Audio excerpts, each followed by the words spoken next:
Hey everyone, welcome back to The Tent, your place for politics, policy, and progress. I'm Daniella Gibbs-Leger. And I'm Colin Seaberger. Hello. Daniella, when did it become summertime? I don't like this.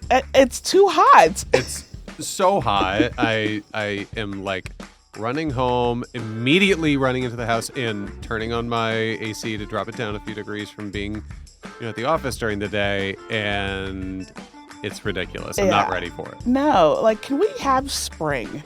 Yes, my allergies are awful today, but can I have cooler weather to go with my awful allergies? Like a proper spring, if you will? Yes, I gotta say that was one of my favorite parts of when I lived in New York is you get the winter doldrums, it's so cold, and then suddenly you have a real spring season to enjoy. Yes. So I do miss it very dearly. Well, whether you are enjoying this episode out in the sun or trying to stay cool, I hear we had a really great chat this week. We did. Yeah. I got to talk to my former colleague, Deesha Dyer from the White House.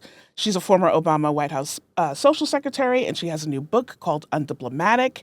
We talked about imposter syndrome, supporting community colleges, and, what it means to have the first Black woman in the role of vice president. Well, I can't wait to read her book and listen to your interview. But first, we have to get to some news.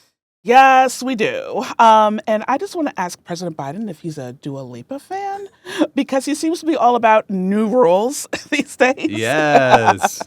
I'm, of course, talking about rules finalized by the government agencies to rein in corporate greed, attacks on Americans' rights, and make people's lives a little easier. He sure has been burning the midnight oil, almost as if he's dancing the night away, as Dua says. That song will be in my head for the rest of the day. But in all seriousness, it's clear that President Biden is committed to bettering conditions for American workers.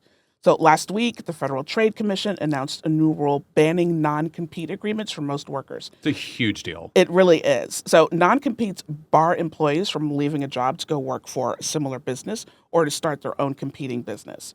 And banning non-competes is going to help boost wages and allow people greater freedom to leave abusive workplaces.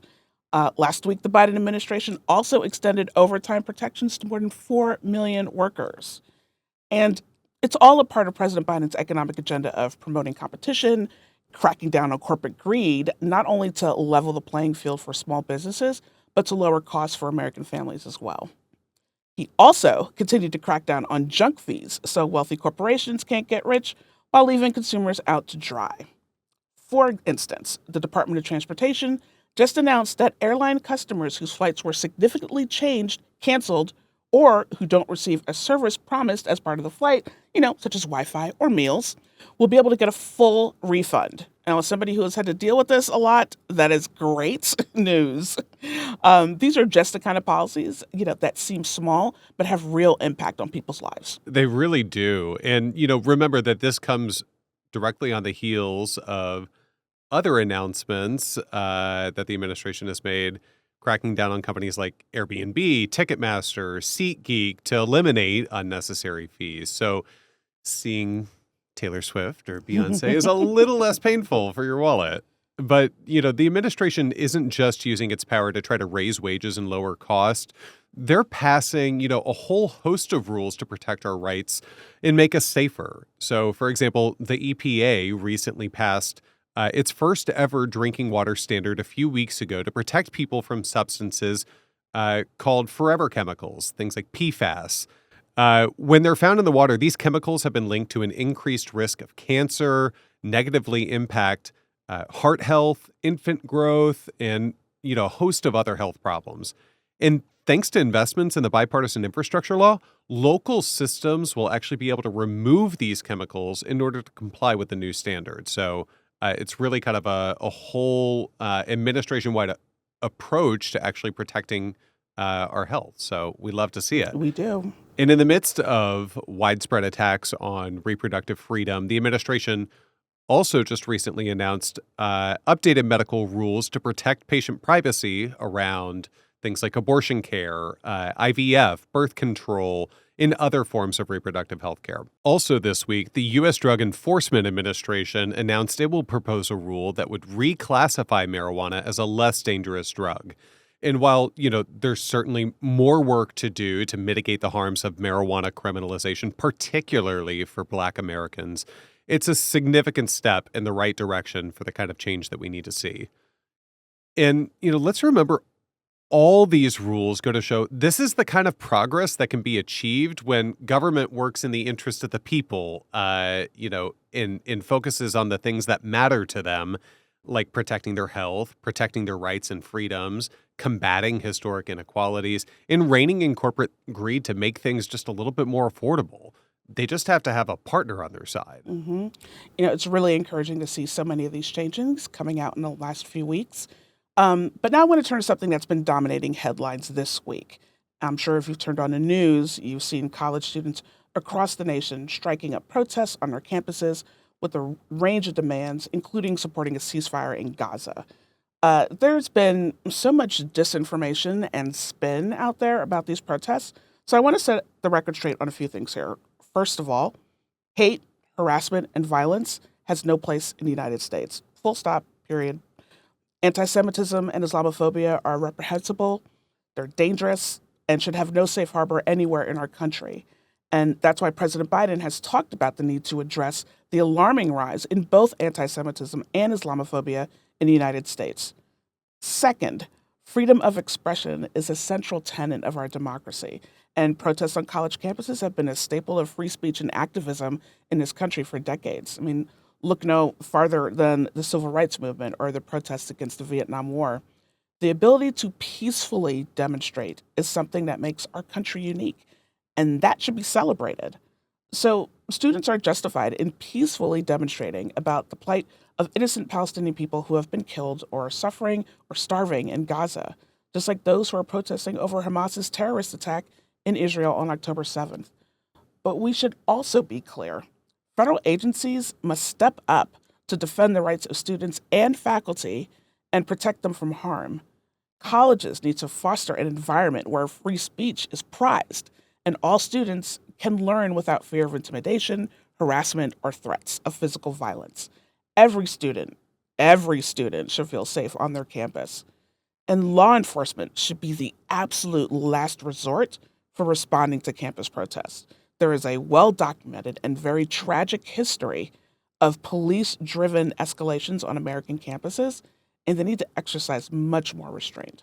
For sure. And, we can't have this conversation and not touch on one more thing, and that is, and it's leaders, mainly from the far right who are trying to use this moment for political gain. Yeah. Hoping, we don't remember their history of turning a blind eye to bigotry and anti-Semitism. When white supremacists stormed Charlottesville in 2017 and a woman was killed, where was the outrage from folks like Speaker Mike Johnson when neo-Nazis yelled, "Jews will not replace us"? And Donald Trump said there were good people on both sides. Where was Congresswoman Elise Stefanik? Where was she? She wasn't condemning him. Nope. Spoiler alert, there was none.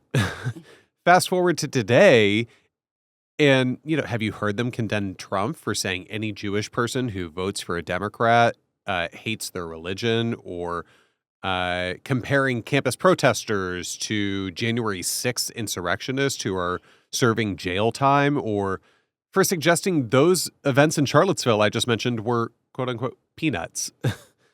Have you heard right-wing extremists condemn growing hate and Islamophobia? Have you heard them discuss a plan to actually end the conflict in the Middle East? You won't hear any of that because they don't actually care. Correct. Yeah. The conflict in Gaza and the growing protest movement on college campuses are yet again making it abundantly clear that far-right extremists only care about their own political power. That's it. They don't really care what the consequences are. And we should also be clear that efforts to extinguish the ability to engage in peaceful protests risk setting an extremely troubling precedent in the United States that could be used against Americans by, an aspiring or future authoritarian leader, in the years ahead. So we have to be vigilant. We have to defend our rights and freedoms, or we could lose them in no time. Hear, hear, Colin. Well, that's all the time we have for today. If there's anything you'd like us to cover on the pod, hit us up on Twitter @the10pod. That's @the10pod. And stick around for my interview with Deesha Dyer in just a beat. Deesha Dyer is the founder and CEO of Hook and Fasten, a social impact firm.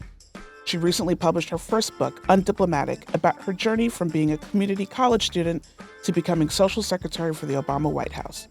She was a 2019 resident fellow for the Harvard Kennedy School Institute of Politics and leads several charitable organizations and scholarship funds for young women and girls. Deesha, thank you so much for joining us on the tent. Yes, I'm so excited to be here. Thank you. Yes. Former colleague at the White House. Yes. So you just released your debut book, Yes. Undiplomatic, which I highly recommend.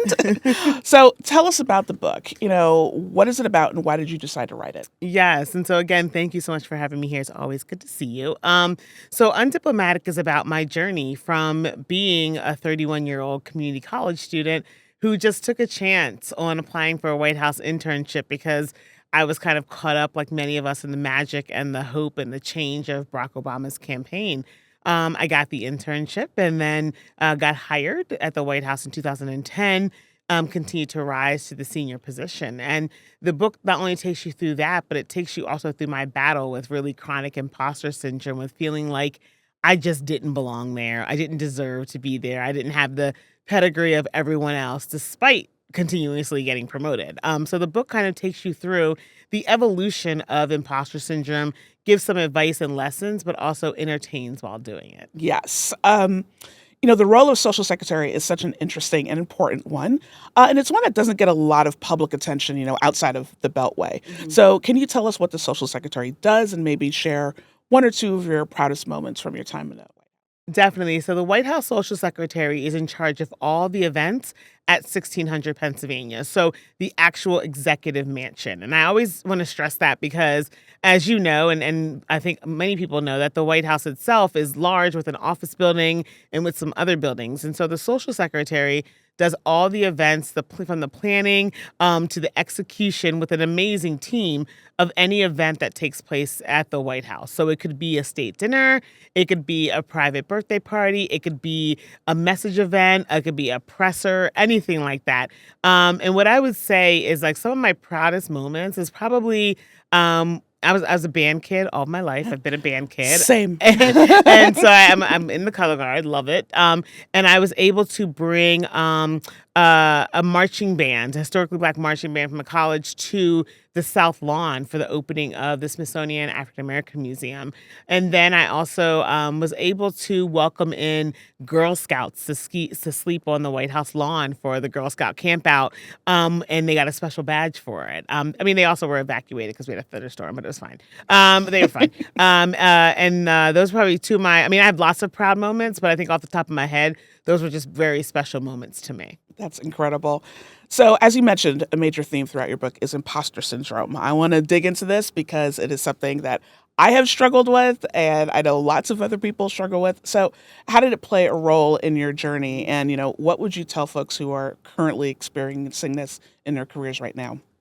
For me, imposter syndrome, feeling like a fraud, feeling like I didn't deserve things or I wasn't worthy, that was normal for me. So it wasn't like, you were depressed or you're down or you're down on yourself. I'm like, no, I'm not, because to me, it was normal to be like that. And so imposter syndrome for me really played into it because I went there without a college degree. I eventually graduated college while I was at the White House because I continued going to school. But for me, I just constantly was telling myself I don't deserve to be here, which made me not really probably see the amazing experience and enjoy it for what it was. I was always trying to prove myself. Mentally and physically, I got, sick, just trying to, prove myself and say, I deserve to be here. I'm going to show you through sickness, through anything. And, and the President and First Lady, which is interesting, they were confident in me. And I wasn't confident in myself. And It was like, doesn't that seem backwards? And so what I would say to people now that have kind of evolved and worked this through with therapy is, like, when you think that you're not qualified or not deserving, you have to ask yourself, whoever said that?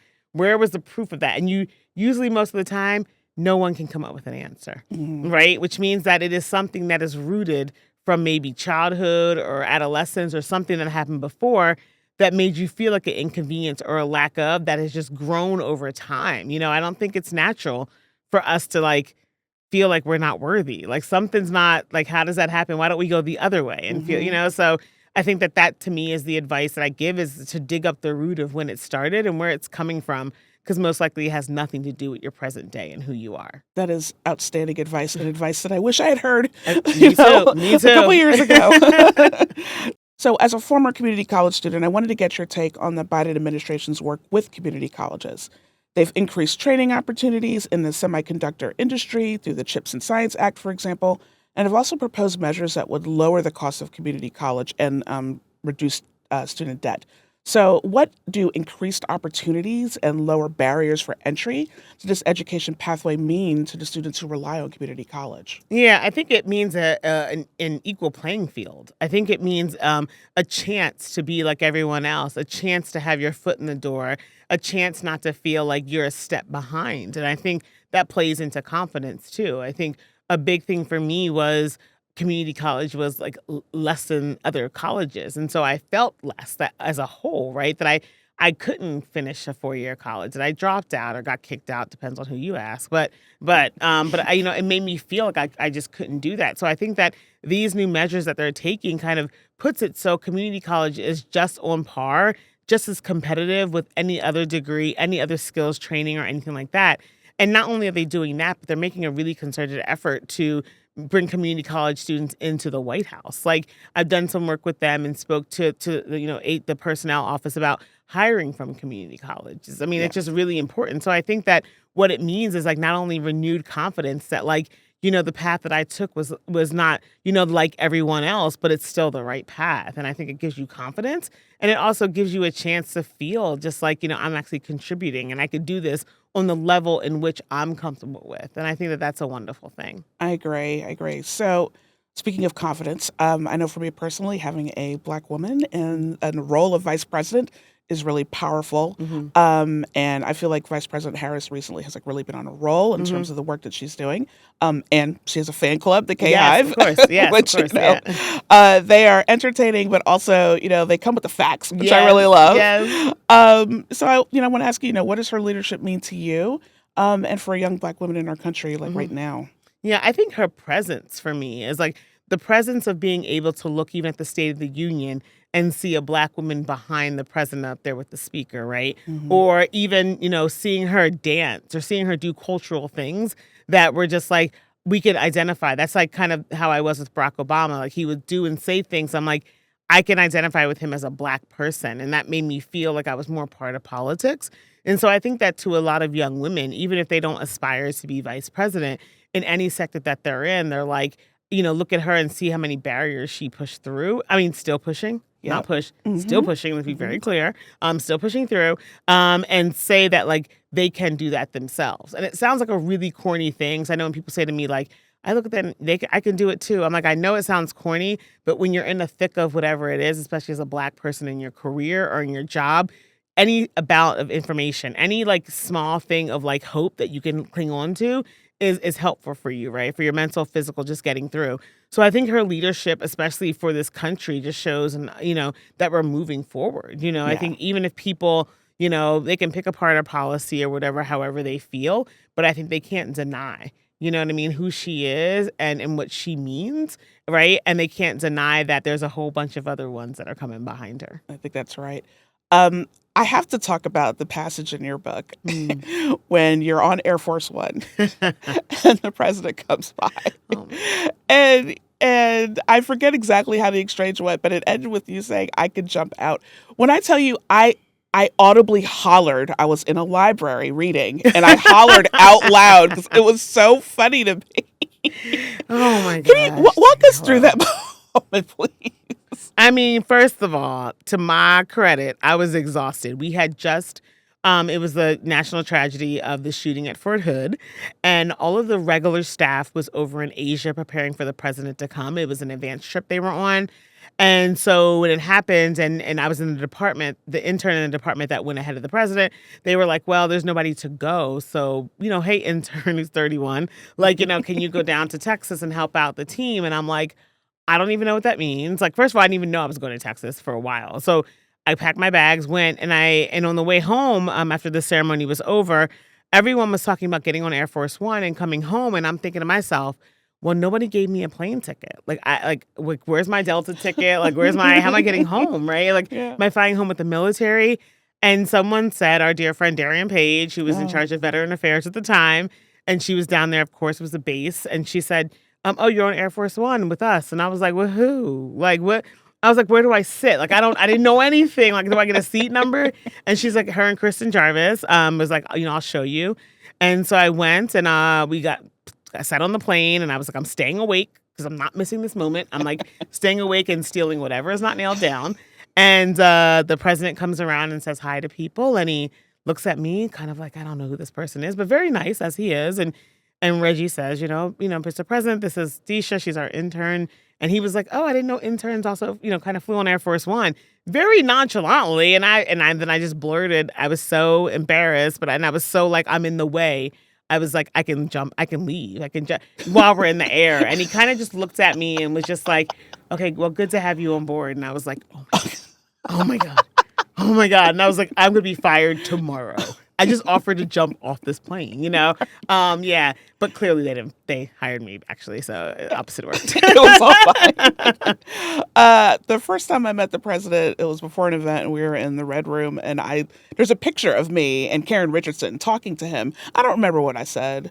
I don't remember the conversation. It was like 2009. Oh, it was the beginning. It was the beginning, okay, and I was so, I didn't work on a campaign, so I didn't have like a relationship with him. So it's just like, I know I spoke, but I can't tell you what I said. The only reason why I remember, because I'm a writer, so I wrote it down. Smart. After it happened. Very smart. Yeah, so that's how I know. That's how I remembered what happened that day. So last question, look, this book and your story is so inspirational. Thank and you.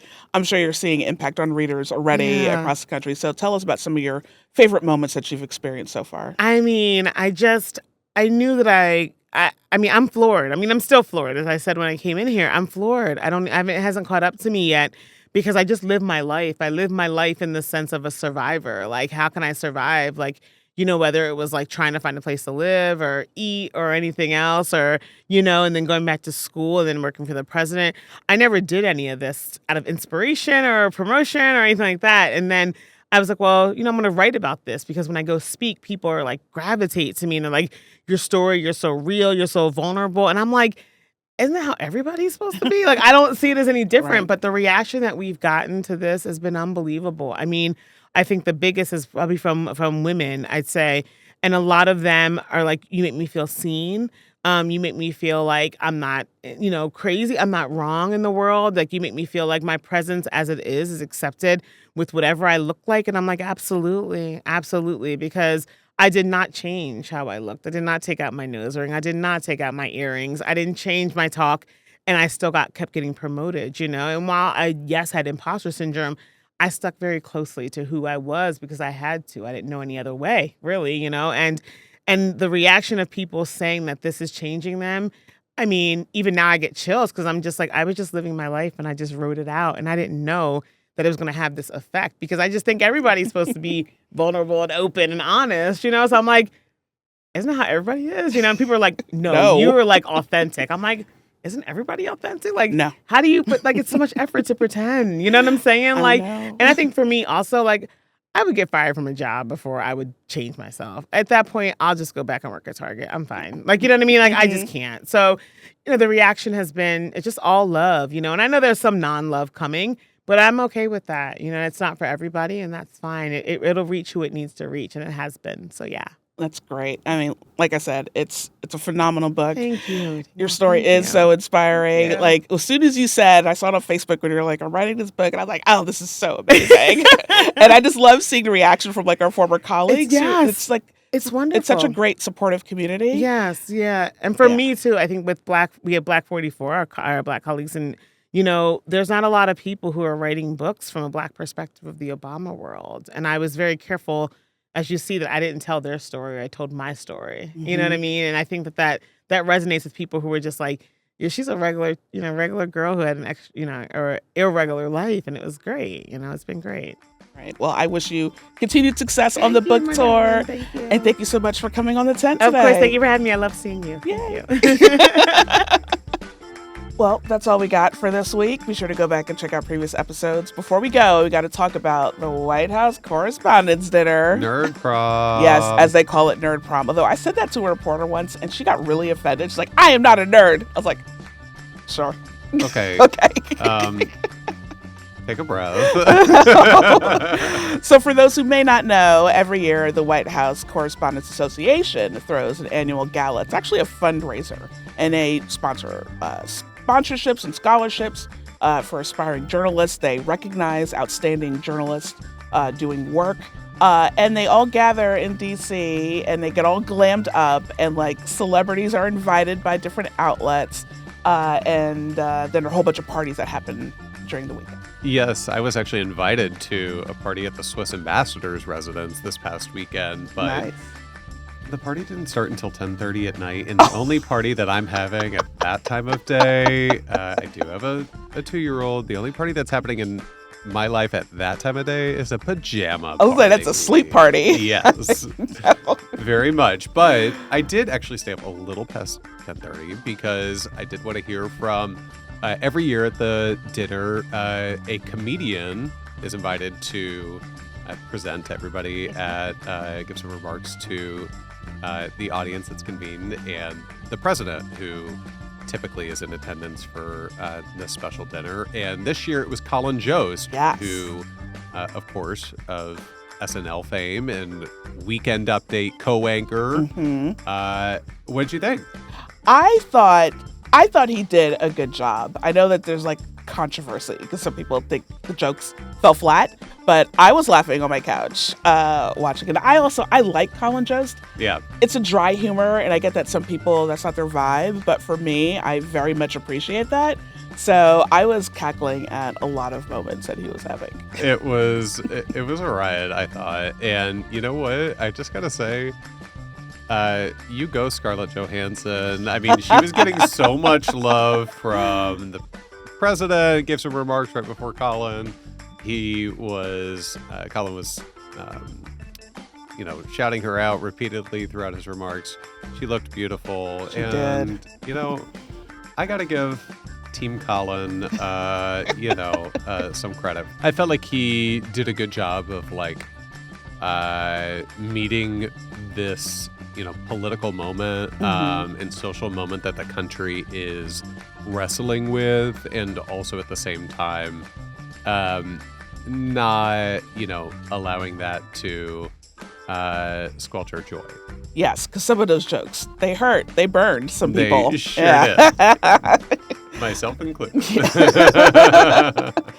So, you know what else is happening right now? Well, I don't know what is happening, but I know what's not happening. I know. And that is, we are in full-blown Bachelor drought season. It's terrible. I don't like this. No. What are we supposed to do with our lives on Monday nights? Exactly. And they haven't even given us a date when one of the franchises is coming back. It's not killing great. me. No, they may be waiting for after what we're in full-blown moment in right now, which is, of course, the NBA and Yes. NHL playoffs. Yes. Do you have a big stake? So I grew up outside of New York City in You New did. Jersey. So I grew up a Knicks fan. Oh, boy. So I'm still a Knicks fan at heart. I root for the Wizards because they're here, I live here. But I am a Knicks fan, in my core. And let's just say when I watched the last game, when the Knicks went from being in the lead to losing in overtime, and the fact that my husband, if you're listening, Matthew, was rooting for Philly because he What? wanted to, I think he just did it to root against me. Because I'm you're not a Philly fan. I'm why are you rooting for that? Haven't Philly teams won enough in recent years? I'm Come saying, on. the Hasn't it Knicks- been long enough since the Knicks made a run at It's been anything? It's been forever. The last thing that I remember was the 90s when we'd only just get so close and never win. Yeah. So let me have this moment. Anywho, so yes, I am following the NBA. And I have to say the games have been really exciting, all of them that I've been watching. They have been, and I think it's why fans for both New York and Philly have been kind of shuttling back and forth Yeah. to each other's towns. There's been big presences of both teams at the games, whether they're home or away. I have been struggling because I've not been following basketball as closely, but I have been following hockey Yeah. very, very closely. Speaking of New York teams, my husband's hockey team is the New York Rangers. They were the #1 team in the Eastern Conference. Yep. I'm a Dallas Stars fan. They were the #1 team in the Western Uh-oh. Conference. And so, we're both, You're on a collision path. God willing, we can both, get to the Stanley Cup and we'll duke it out then. But for now, my struggle has also been being in the Western Conference. Like, the Stars games aren't on until like 9:30, 10:30 at night. I mean, the other day, I think it was Saturday, it's like I went to bed at like, close to midnight. I woke up like an hour later, and the third period hadn't even started, much less the fact that it went to overtime. Oh my goodness. Where they didn't even score the winning shot until like nearly 17 minutes through overtime. It was like past 2:30 in the morning by the time the game was resolved. Like, get out of here. I don't care whether it is on West Coast time or whether it's on the Eastern Coast or Central time, whatever. Think of the people who can't stay up that late. Please. We have kids, folks. We have kids. Exactly. I hear you. That was my complaint during the NCAA tournament too. Like some of those games starting at like 10 o'clock. I'm like, who's watching this? Brutal. Yeah, absolutely. Well, listen, I wish you luck. Thank you. To a certain point, because I grew up a Rangers fan. So, the Rangers get in. Maybe you and I got, a little... They have a soft spot in my heart, for sure. Sure. Okay. and best of luck to your Knicks. Thank you. Apparently, we're going to need it, because I don't like the trajectory of what's been happening over the last 2 games. Hey, you're still up in the series. I know, but momentum is like a real thing, and I just... Anyway, I'm going to have a talk to my husband, because this lack of support is not going to stand. It will not. It will not stand. All right, folks, we're out of here. Take care of yourselves. It's peak allergy season in DC, so if you suffer like me, oh my gosh, I commiserate, and, Godspeed to you. And we'll talk to you next week. The Tent is a podcast from the Center for American Progress Action Fund. It's hosted by me, Daniella Gibbs-Leger, and co-hosted by Colin Seeberger. Aaron Phillips is our lead producer. Kelly McCoy is our supervising producer. Mishka Espy is our booking producer, and Muggs Leone is our digital producer. Hi Fan, Matthew Gossage, Olivia Mowry, and Tony Pandolfo are our video team. You can find us on YouTube, Apple, Spotify, Google Play, or wherever you get your podcasts.